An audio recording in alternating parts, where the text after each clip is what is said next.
Tetelestai. Provisão, episódio 3.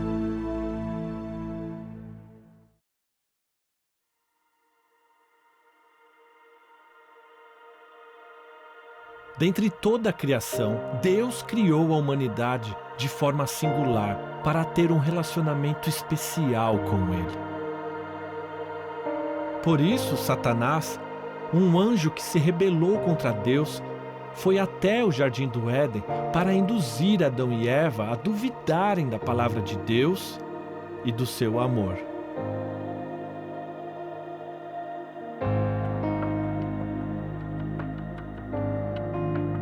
Adão e Eva ouviram as mentiras de Satanás e desobedeceram à ordem de Deus. Movidos por sua vergonha, culpa e medo, Adão e Eva tentaram em vão resolver o problema do seu pecado, da sua própria maneira. E em seu amor, Deus permitiu que um inocente morresse para prover roupas para Adão e Eva. Esta foi uma chocante ilustração sobre o fato que o pagamento pelo pecado é a morte.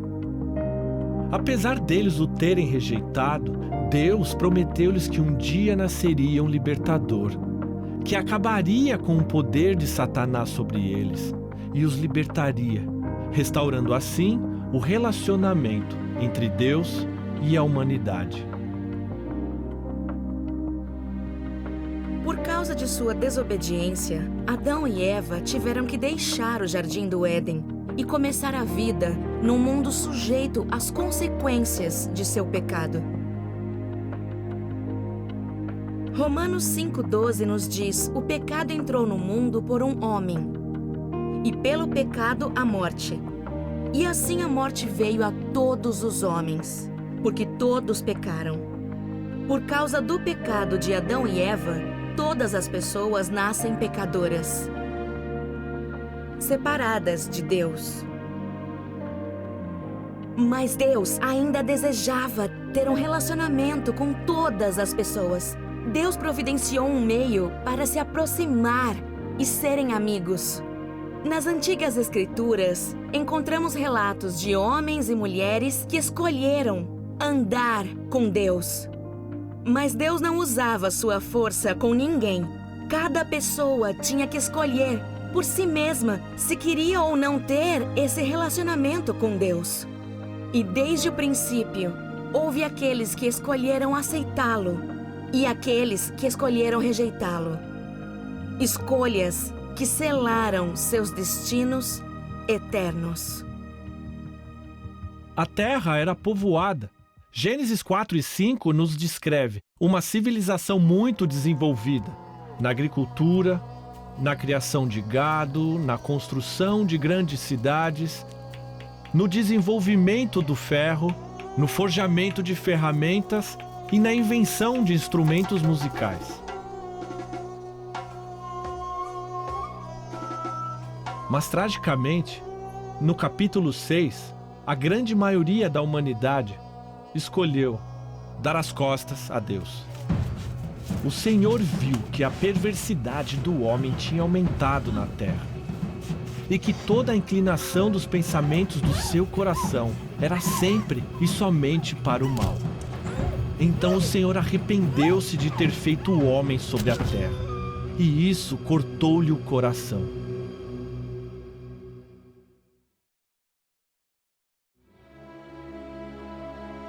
Mas Noé era um homem justo, íntegro entre os homens de sua época, e ele andava com Deus. Noé, como descendente de Adão e Eva, era um pecador que nasceu separado de Deus. A diferença era que Noé havia escolhido crer no que Deus disse. Ele escolheu andar com Deus. E por que ele creu? Aqui diz que ele foi justificado. Os seus pecados perdoados. Foi totalmente aceito por Deus. Foi declarado justo.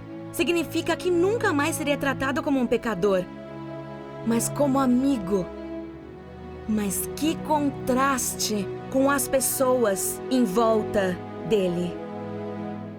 Deus disse a Noé: Darei fim a todos os seres humanos, porque a terra se encheu de violência por causa deles. Eu certamente destruirei a eles e a terra. Você, porém, fará uma arca de madeira de cipreste. Porque Deus é santo e deve punir o pecado. Ele disse a Noé que enviaria uma inundação que destruiria toda a vida na terra.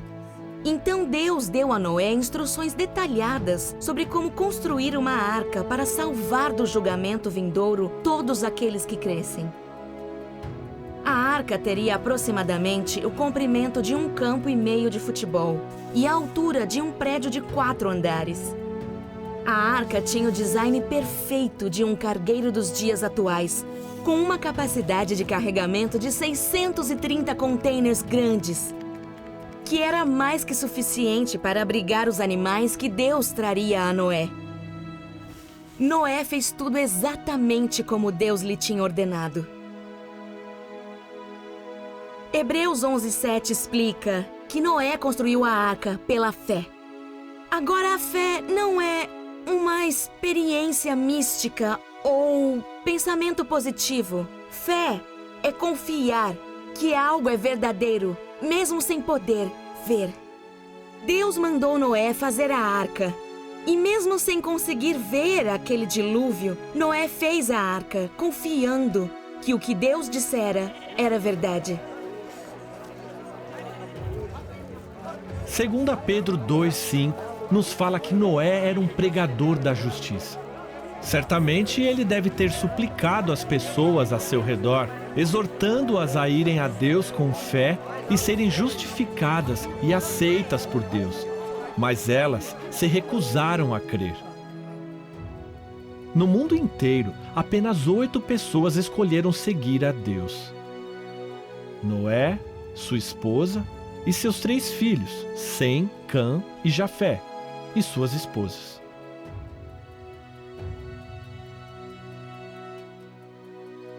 Muitas vezes tendemos a decidir se vamos acreditar no que é certo e errado, baseados no que a maioria das pessoas pensa a respeito. E quando a maioria está errada? O mundo inteiro tinha deixado Deus fora de suas vidas. Mas Noé escolheu seguir a Deus, embora ele e sua família fossem os únicos.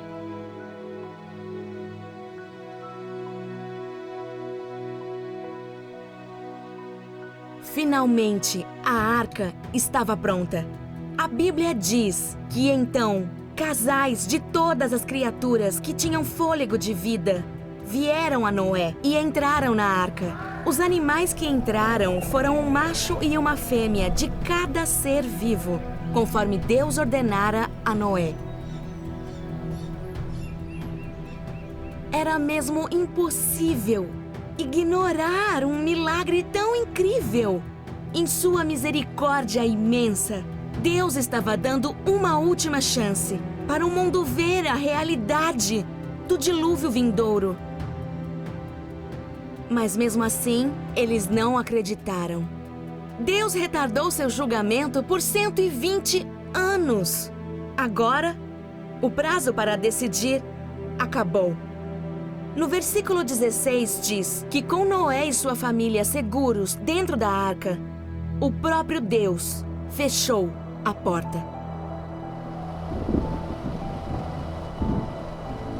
Nesse mesmo dia, todas as fontes das grandes profundezas jorraram e as comportas do céu se abriram. Para aqueles que esperaram para tomar sua decisão pensando, se realmente começar a chover, aí eu entro na arca. Era tarde demais. A porta havia sido fechada.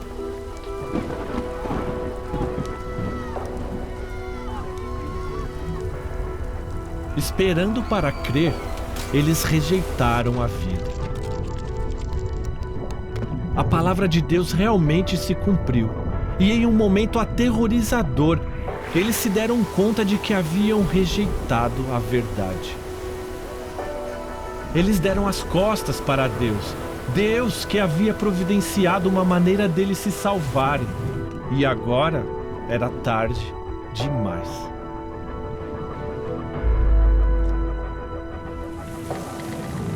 Mas aqueles que estavam dentro da arca estavam seguros. O dilúvio durou 40 dias. E as águas aumentaram e elevaram a arca acima da terra. Foram cobertas todas as altas montanhas debaixo do céu. Todos os seres vivos que se moviam sobre a terra pereceram.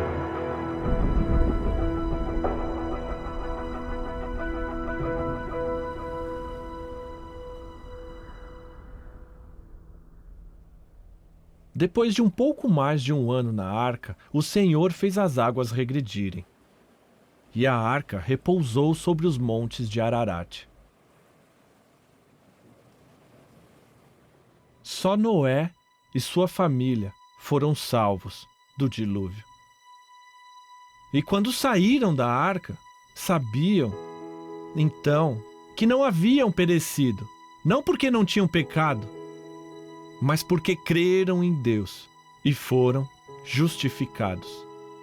Da mesma forma que a arca era o único meio de se salvarem do julgamento de Deus, este evento apontava para o futuro, quando Deus, em seu amor, providenciaria um meio para toda a humanidade ser salva.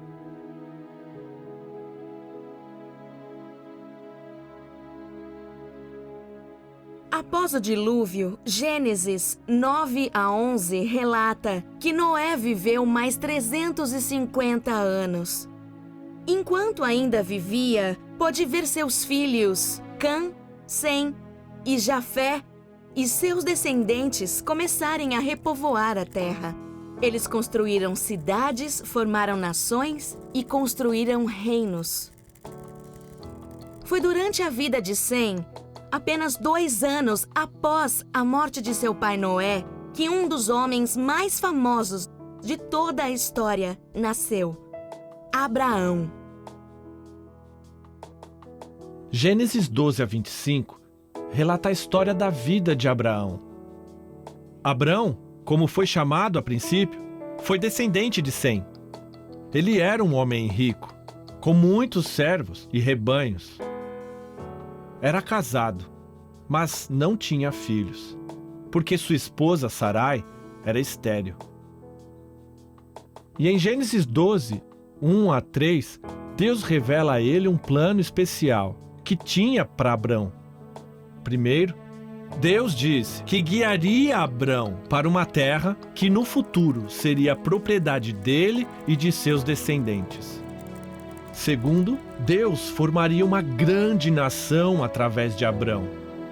E terceiro e mais importante, Deus prometeu: por meio de você, todos os povos da terra serão abençoados. Essa promessa é o que torna Abrão tão importante, pois nesse versículo, Deus está revelando mais do seu plano de salvação. Sabe, por causa do pecado, todas as pessoas estão sob uma maldição de julgamento. Mas nesse versículo, Deus promete uma bênção para todas as pessoas e que viria por Abrão. Refere-se ao libertador prometido, aquele que viria libertar a humanidade da maldição do pecado e da morte. Em Gênesis 12, 3, temos a primeira pista na Bíblia de que o libertador seria um descendente físico de Abrão. Gênesis 12, 4 a 7 nos conta que Abraão obedeceu a Deus e percorreu 320 quilômetros até Canaã. Nos capítulos seguintes, ele passa por um período de fome, ergue sua tenda em vários lugares e até luta em uma batalha. À medida que os anos foram passando, Abrão e Sarai envelheceram e continuaram sem filhos. Sua situação parecia sem esperança. Eles se perguntaram como qualquer uma destas promessas será cumprida se não temos filho. Um de seus servos teria que ser seu herdeiro? Gênesis 15, 4 nos fala que o Senhor veio a Abrão e disse: um filho gerado por você mesmo será o herdeiro.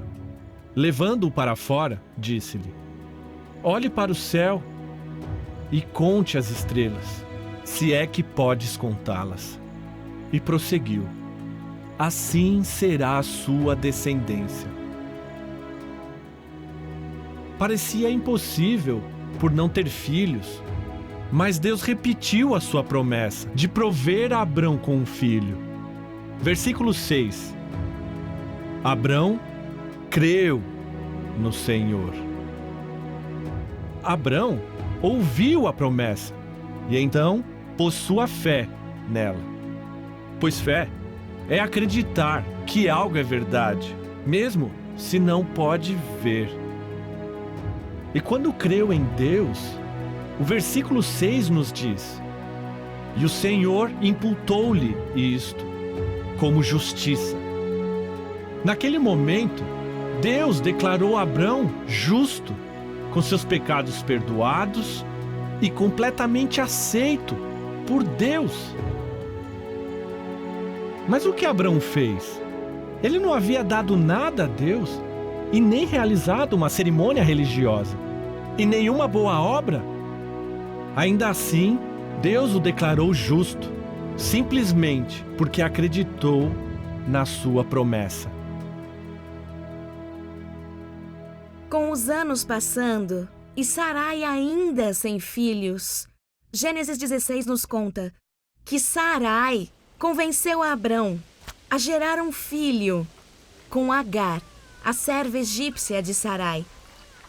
Agar deu à luz a um filho chamado Ismael. Deus graciosamente abençoou Ismael e fez uma nação descender dele também. Mas Ismael não era o filho que Deus havia prometido. Em Gênesis 17, quando Abrão tinha 99 anos, o Senhor apareceu e disse a Abrão que por milagre sua mulher Sarai daria à luz a um filho, ao qual eles deveriam chamar Isaque. Isaque seria o filho da promessa.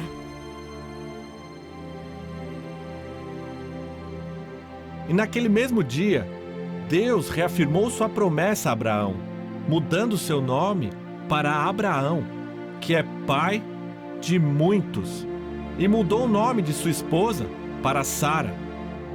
Como esse ano deve ter sido incrível para Abraão! Quantas vezes ele e Sara, com 90 anos de idade, devem ter se alegrado enquanto olhavam a barriga dela crescer e enquanto sonhavam com o dia em que segurariam seu filho nos braços. Seu filho que Deus proveria. Seu filho de onde o libertador um dia viria. O Senhor foi bondoso com Sara, como lhe dissera, e fez por Sara o que prometera. Sara engravidou e deu um filho a Abraão em sua velhice, na época fixada por Deus em sua promessa.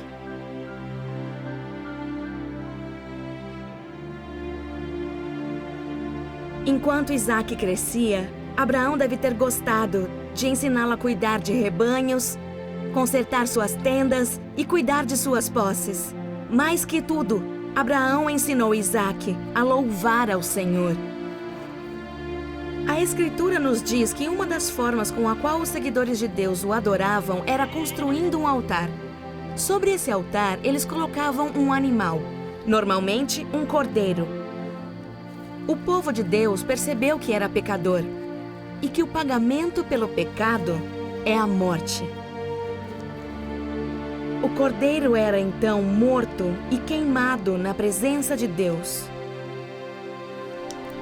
Uma ilustração solene de um inocente morrendo no lugar daqueles que eram culpados. Morrendo para que eles pudessem viver. Isaque devia ter muitas lembranças de quando oferecia sacrifícios com seu pai. Estavam prestes a enfrentar um sacrifício que eles jamais iriam esquecer. Passado um tempo, Deus pôs Abraão à prova, dizendo-lhe: Abraão? E ele respondeu: Eis-me aqui. Então disse Deus: Tome seu filho, seu único filho, Isaque, a quem você ama, e vá para a região de Moriá. Sacrifique-o ali, como holocausto, num dos montes que eu lhe indicarei. Deus decidiu testar a sua obediência, dizendo-lhe para sacrificar Isaque. Pode imaginar o choque de Abraão ao ouvir isso? Havia esperado 25 anos por esse filho. Agora Isaque tinha que morrer? Na manhã seguinte, Abraão levantou-se e preparou o seu jumento. Levou consigo 2 de seus servos e seu filho Isaque. Depois de cortar lenha para o holocausto, partiu em direção ao lugar que Deus havia lhe indicado. No terceiro dia, Abraão olhou e viu o lugar ao longe. Disse ele a seus servos: fiquem aqui com o jumento, enquanto eu e o rapaz vamos até lá. Nós vamos adorar a Deus e depois nós voltaremos. Abraão obedeceu ao Senhor. Ele e Isaque foram à região de Moriá. Assim que chegaram ao pé do monte, disse algo estranho aos seus servos. Disse: nós voltaremos. Não era para tudo terminar na morte de Isaque? O que Abraão estava pensando? Hebreus 11, 17 a 19 nos permite entender o que se passava na mente de Abraão naquele dia. Aquele que havia recebido as promessas estava a ponto de sacrificar o seu único filho. Embora Deus tenha dito, por meio de Isaque, a sua descendência será considerada, Abraão levou em conta que Deus pode ressuscitar. Deus havia prometido que uma nação e, por fim, o próprio libertador viria por Isaque. E assim, Abraão creu que, baseado nessas promessas, Deus poderia levantar Isaque da morte e juntos eles retornariam.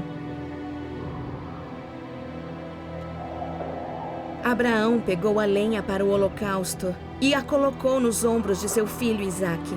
E ele mesmo levou as brasas para o fogo e a faca. Enquanto Abraão e Isaque continuaram sua jornada ao Monte Moriá, Isaque carregou a própria madeira sobre a qual ele morreria. E caminhando os dois juntos, Isaque perguntou a seu pai, Abraão: "Meu pai?" "Sim, meu filho", respondeu Abraão. "As brasas e a lenha estão aqui. Mas onde está o cordeiro para o holocausto?" Respondeu Abraão: "Deus mesmo há de prover o cordeiro para o holocausto, meu filho."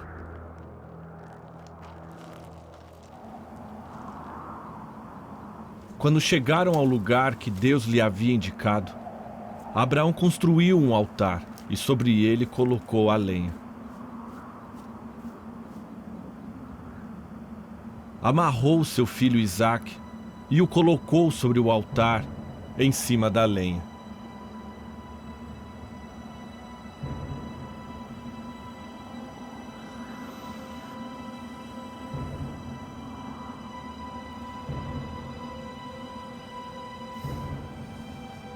Então estendeu a mão e pegou a faca para sacrificar seu filho. Mas o anjo do Senhor os chamou do céu: "Abraão, Abraão!" "Eis-me aqui", respondeu ele. "Não toque no rapaz", disse o anjo. "Não lhe faça nada. Agora sei que você teme a Deus, porque não me negou seu filho, o seu único filho."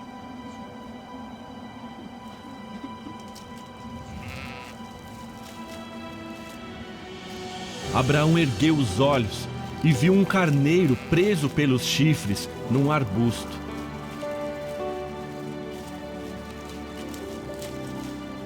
Foi lá, pegou o carneiro e o sacrificou como holocausto em lugar de seu filho. A madeira era para Isaque. O cutelo e o fogo eram para a morte de Isaque. Mas no último momento, diante da morte certa, Deus proveu um substituto. Substituto é alguém que toma o lugar do outro. Naquele dia, diante da morte certa, o carneiro morreu no lugar de Isaque, para que ele vivesse.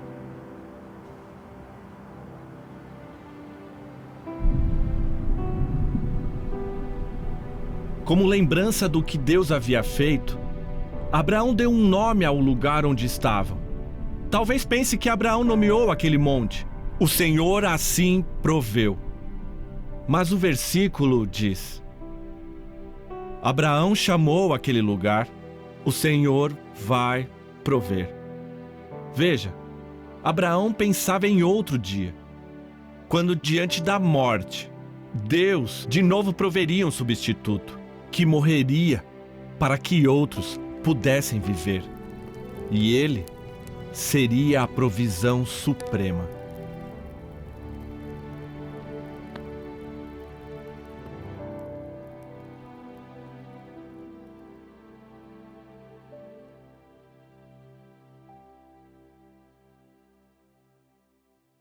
À medida que os descendentes de Adão e Eva povoaram a terra, cada um deles teve uma escolha: obedecer a Deus ou rejeitá-lo.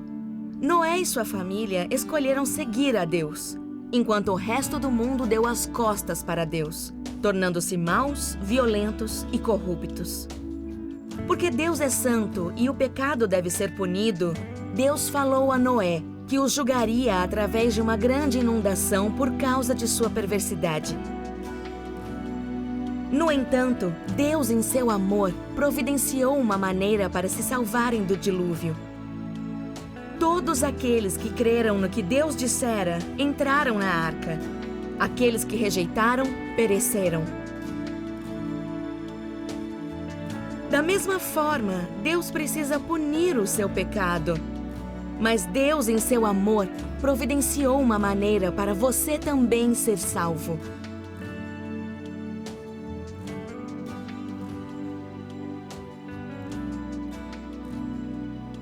Após o dilúvio, quando o mundo começou a ser repovoado, Deus escolheu um homem chamado Abraão para ser o pai de uma nação. Seria através desta nação que o libertador um dia viria. Através dele, todas as pessoas na terra seriam abençoadas. Foi uma promessa de bênção para você.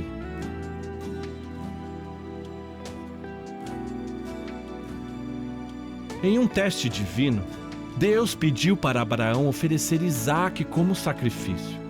Mas antes de Abraão matar seu filho, Deus providenciou um substituto para morrer em seu lugar. Um carneiro morreu para que Isaque pudesse viver.